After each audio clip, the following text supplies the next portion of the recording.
ค่ะ ตอนนี้อยู่กับยายพิมพ์นะคะ อยู่ในบ้านอยู่บ้านหนองขอนตำบลคลองไผ่อำเภอสีคิ้วจังหวัดนครราชสีมาค่ะอยากถามคุณยายพิมพ์ว่ามีอาการเป็นยังไงบ้างคะถึงได้มากินน้ำว่าน มัน ค่ะ ก็เหนื่อยมัน ค่ะ เดินไม่ไหวมันก็ตอนที่แรกมันเป็นไข้ก็ไปหา ค่ะ หมอหมอ ค่ะ ก็บอกว่าเป็นโรคตับ ค่ะ ตับอักเสบ ค่ะ เขาก็บอกให้ไปตรวจมหาราชก็ไป3 เที่ยก็ยังไม่ได้ตรวจดอกไปที่ซีนี่แหละยังได้ตรวจเขาก็ไปตรวจแล้วเขาก็บอกว่าไม่มีโรคตับหายก็กินยาตัวนี้แหละก่อนจะไปเนี่ยกินยาตัวนี้ไป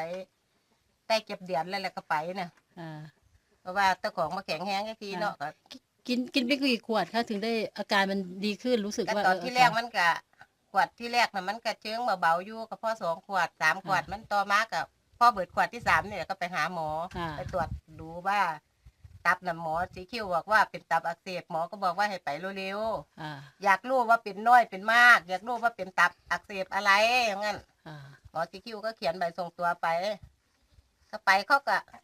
เด็กก็ยังไม่รู้แล้วเนาะก็ไปที่แรกนั่นเขานัดไป2 โมงเช้าก็ไปถึง3 โมงเขาก็ไม่ทำอะไร ไปอีกรอบนึง ก็ไปอีกรอบนึง ล่าสุดดีวันที่เท่าไหร่ ล่า คะ สุดนี้วันที่เท่าไรก็จำไม่ได้หรอก ค่ะ ลืมไปละ ค่ะ เพราะว่าไม่เคยสร้างจำสักที แล้วตอนนี้คือตรวจล่าสุดนี่เป็นยังไงบ้าง ตรวจล่าสุดหมอเขาบอกว่าเอาเข่าห้องเช้าเขาก็บอกว่าไม่มีอะไรว่างั้น อืมเอาก่ ว่า อน หายแล้ว ค่ะ ว่างั้น ค่ะ ไม่มี ค่ะ ยายว่างั้นเขาก็ ค่ะ บอกว่าหายแล้ว